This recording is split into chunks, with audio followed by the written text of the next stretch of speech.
Shinken-Oh, or more accurately, the 5 components of Shinken-Oh just in emblem form.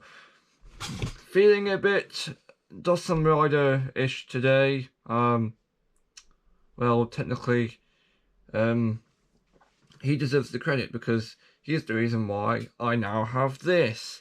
If I hadn't have been confused all those years ago, because I think I confused the Japanese version Shinken-Oh for the actual Samurai Megazord, which I also have here, and we'll be doing a comparison after the review of Shinken-Oh. As you can see, we've got, just had to line them up in their emblem forms, just like Dawson Rider did. That was his first switch, if you can believe it. Tallest, smallest, and just like Dawson Rider, I'm going to take a look at smallest origami first, and that is the Kame origami. It's currently in a emblem form where it is a circle, and that's the kanji for heaven. Unlike the Power Rangers, this is referred to as heaven. It's not referred to as a sky or anything. Sky TV, lol. Got a nice little connection port on the side. Head for the turtle. Nout. Little stand where there's a tab here so it stands up straight. On the back we've got some black paint as well. And to transform it into the turtle, you want to open it up like this. It's just floppy, maybe due to age. Heads inside, you will get it out, close it, and take out the turtle feet. But again, like with the Samurai Megazord, the only thing I can really focus on here is the detailing of the head, and it's the same as the Samurai Megazord actually. It's got black, red, silver. Go there. And now we have stepping into new territory, because if you don't know, Turtle here, the Samurai Megazord version of Turtle is exactly the same as the Japanese version. So if you've seen that review before, if you've seen the last couple of reviews, you will know which one it is. Anyway, new territory here with the Saru origami in triangle mode of the kanji with earth. Kanji of earth. Silver paint's been done all around on a triangle shape. Again, I'll get to the comparisons for Samurai Megazord in a bit. We've got a connecting port here. Top, nothing much to show. Bottom, again with a tab to make sure it stands up straight. And the back. And then to transform it, all you do basically is lift up the top part here. It folds up on a hinge. Then you open this entire bit here and you clip it into place on the opposite side. This forms the monkey's legs. And you open the top part here, split it down the middle, put it down the sides, and then move the arms forward. And this is the Saru origami. Yeah, it's a bit more of like it's got more of like I want to say more of like an aggressive stance than the American version. These arms, these hands here, they actually move. Plus they've got the silver paint on them. Silver paint on the head, which is nice. Backside. And the arms as well, there's actually some, these parts have actually been filled in with plastic. These are just hollow. Again, we'll get to that later with the comparison. And we have the Kuma origami, which is the square with the forest kanji. It's not wood. I believe this is forest. It's not wood. I think if you're referring to woods as in like woods with like plural. But I don't know. Nice little detail on the bottom where you can tuck the wet tiger, where you can put the bear head away. Bear's head away. Little thing. Again, detailing, molded detail on the side. More molded detail on the side, as you can see. Don't know if that's actually molding, I don't know. Back's just all plain black. And to transform this, what you do is take the top right corner of the square, lift it up, away, and there's a chrome little square on top along with the connection port that's been revealed. And you open up these parts here, And there's some silver. These are the bare legs. Do the same on the other side too. Why not? And then you take the top part and slide it, sand it. And this means this piece can now fall into place in this gap. So you click that in. And then you take the bare head out here. And then open the mouth. And you've got the Kuma origami. Kuma looks... yeah, it's quite a big origami. It's quite chunky. It's a leg, so that's what that means. Head. It's got some red paint on for the eyes. Very good. Bottom. We'll get to what this red gears thing does later. And then we have the Ryu origami, the hexagon with the kanji for water. Move these guys up to the side a bit. This is interesting because this one holds the helmet for the samurai Megazord Shinken-Oh. There's a lot of gear work going on here. This is the real origami head. Just like with the origami, we've got a chrome hexagon. Again, on the back's just black plastic. And of course, what's interesting is that you've got two little plinths here. One here on the other side to make sure this will always stand up. Interesting. So to transform him, you essentially have to turn it upside down because he'll be upside down otherwise. So you open the middle. It opens like this. You can see that the dragon legs have come out. Interestingly enough, it's due to age. I was going to say that the gold on the front two legs has actually not been painted, but if you look close, that's just due to age because it's been, I think, scratched off. Not too. Again, I don't mind about details like that.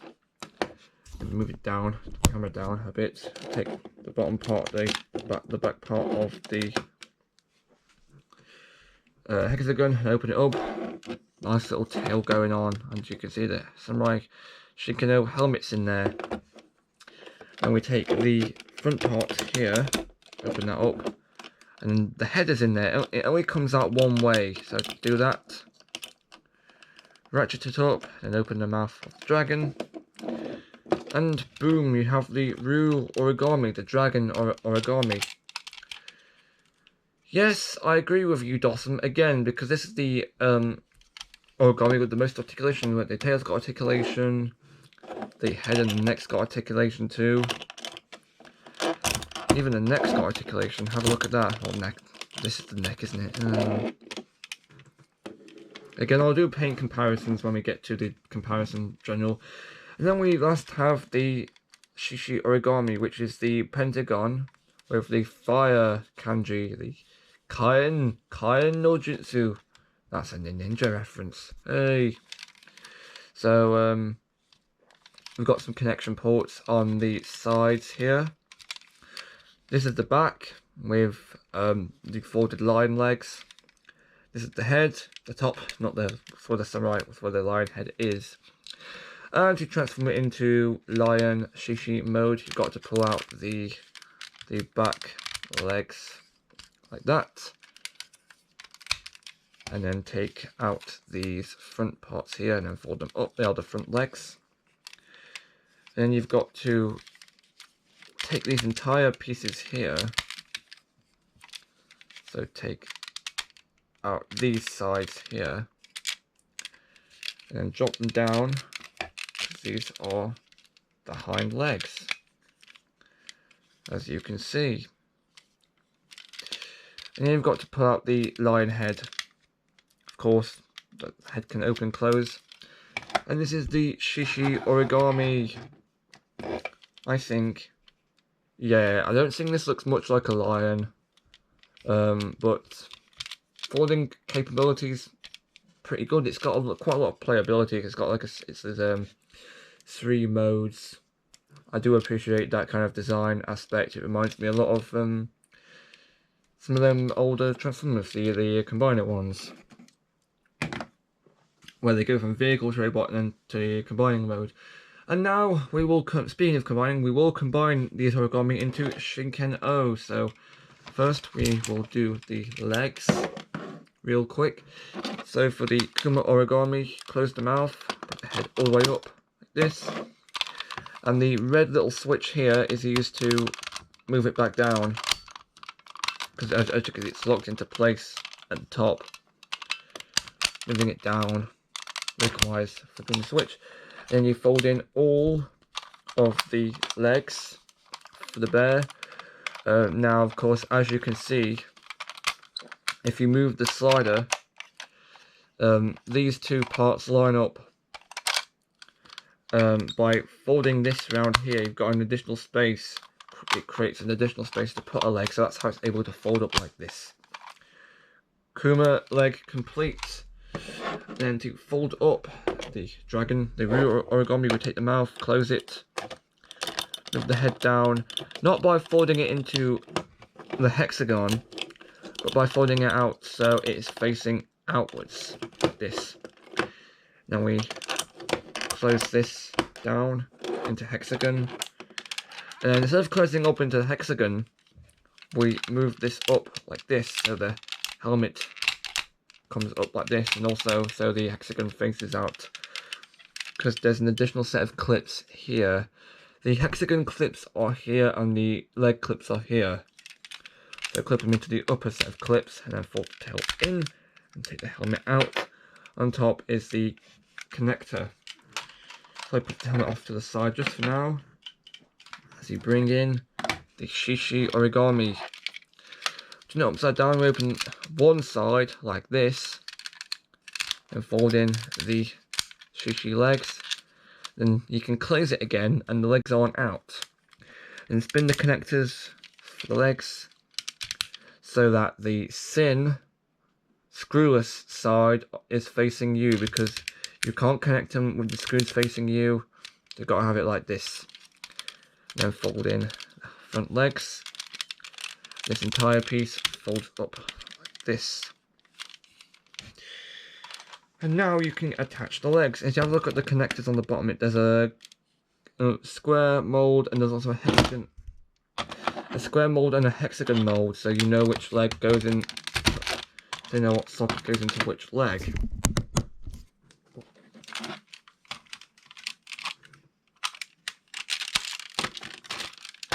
Like that. So now he can stand up all by himself. Very well done. And then we take the Saru origami, move the arms back, move them up, arm. And we take the camel origami, fold it all the way out so it clicks, fold in the turtle head, fold in the turtle's legs, then spin the bottom part so the hand side is facing you. And then we attach the arms, the sockets. The head, I think, is more complicated because there's two parts. The front part has the face and the back part is just the back part of the head. What you can do is you could just bring them both up at the same time, or you can move the front part back and then click the back part in. What I can do, I'm just going to do it this way, like that. So get the head out, put the helmet on, open the helmet like this, and you now have Shinken-Oh, and I am fully aware that the Saru arm is kind of falling off. That's because of the hinge, because it's how it's like kind of worn out, but yeah. Very nice Megazord, although admittedly it's one of the designs you'll only be able to pull off if you adapt, because they're called folding swords for a reason. You can't just do a half job of it. And then face value comparison between Samurai Megazord and Shinken-Oh will show you that, of course. The Samurai Megazord looks a lot more humanoid than the Shinken-Oh counterpart, but yeah, it also, colours used on it are a bit darker, I think. Like this looks more crimson than red in my opinion. Yeah. Again, I will do a comparison in after this brief interval, which will be a jump cut, because this camera has got 11% battery on it. Jump cut. And we're here after the jump cut for me to bring you The differences between design, paint applications for Shinken-Oh and Samurai Megazord. And of course we start off with the camera origami in emblem form. As you can see, nothing too different aside from the connector being different, of course, on the side. The paint looks a bit faded on this. It looks like a lighter pink, but that could just be from age. Top, nothing too different. Bottom, there's of course the lack of a side tab, as you can see on the American one, so that it wonks over as opposed to standing up straight like the Japanese version. As you can see, it wonks around. And of course, on the back we have the missing black paint, and also the samurai symbols in a bit of a different place.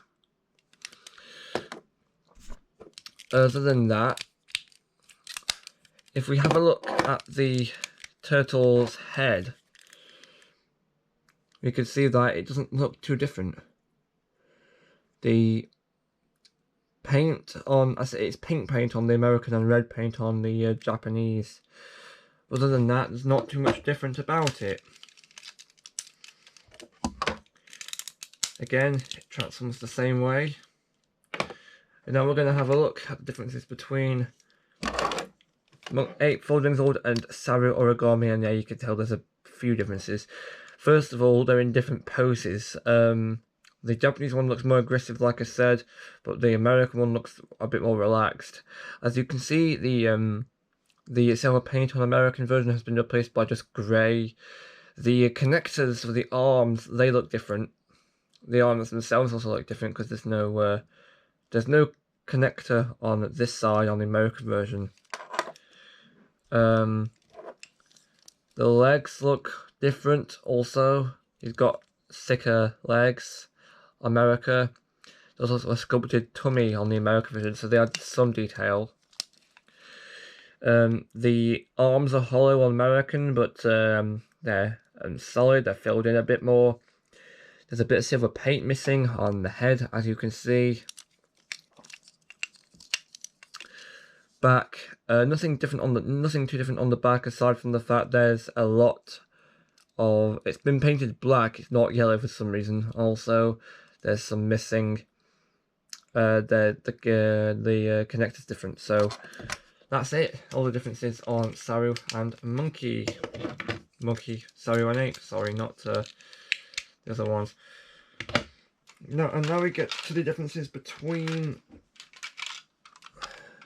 Kuma Origami and Bear Folding Zord, and yes,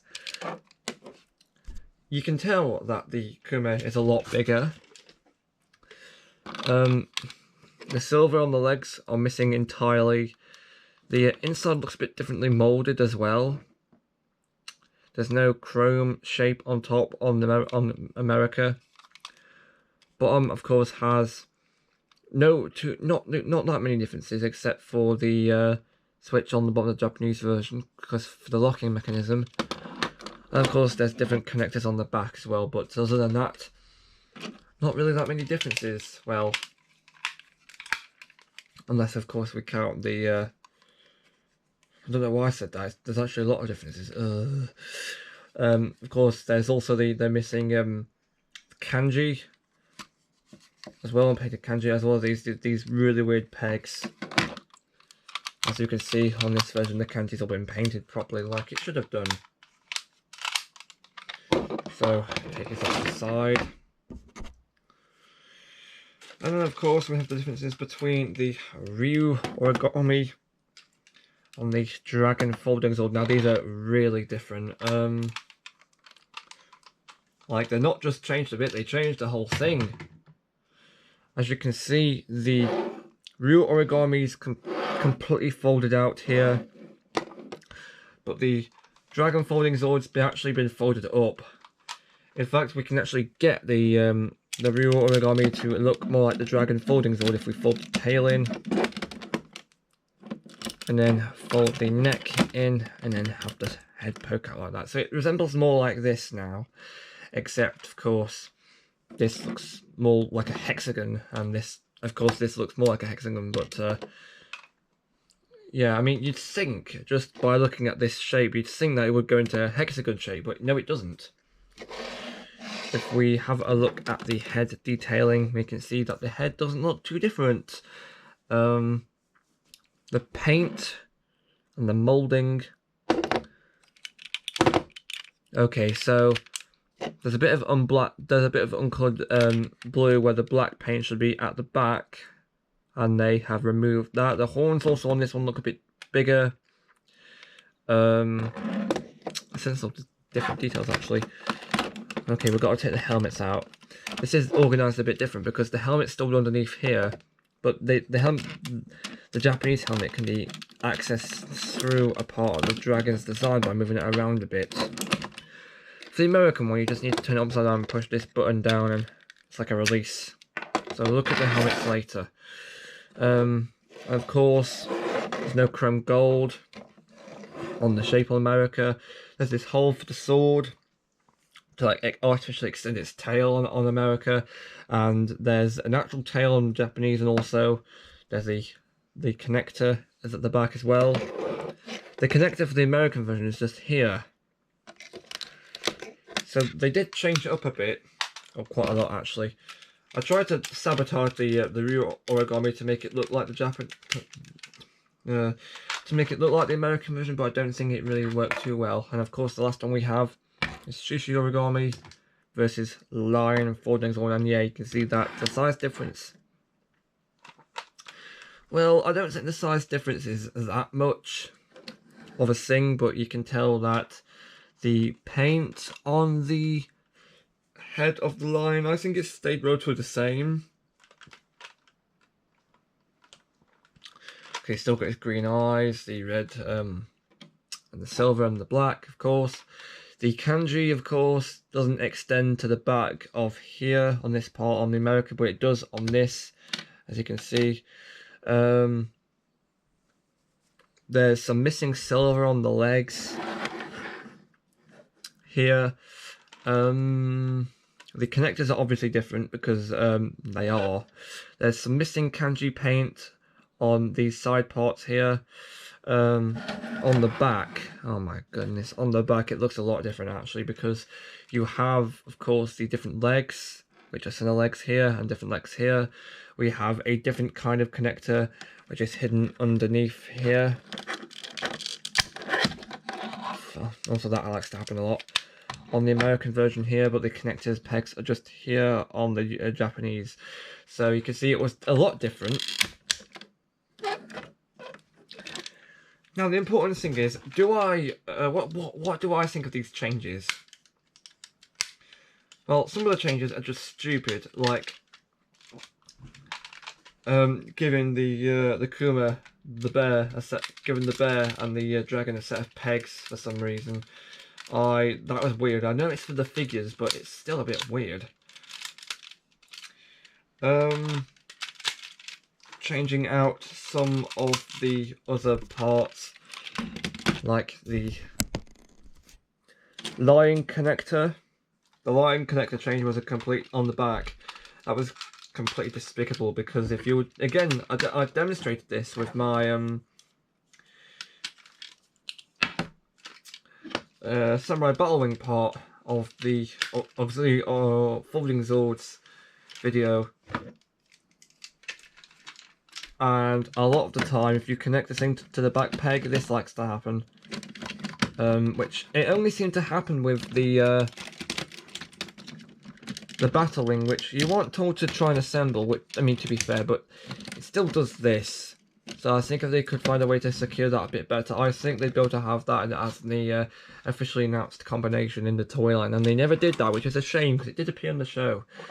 And of course, you cannot just attach the Japanese arm to the American Megazord, because it will just fall off because it's too big. And again, vice versa, you can't attach the American arm to the Japanese Megazord since it just won't fit. And of course, we have the helmet comparison. As you can see, the only real bit of paint that's missing is the red from the middle. Bottom side, it's actually missing the pegs as well, because the Dragon Origami doesn't require those to work. Side doesn't look like there's anything missing. On the back, there's a hole missing because there's a design of the Shinken-Oh where there's a bit of molded detail where the helmet has to fit through this little stubby thing at the top. So they had to miss that out. But if you look, they actually molded that bit in on the American helmet. So they kept that there. And of course, if we fold them open like this,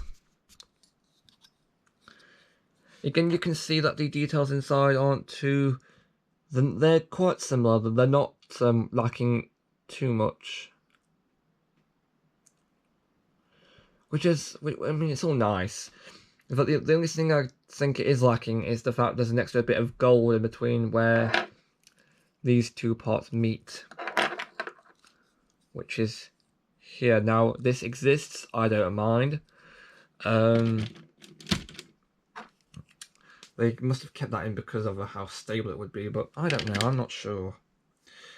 I don't work for Bandai of America.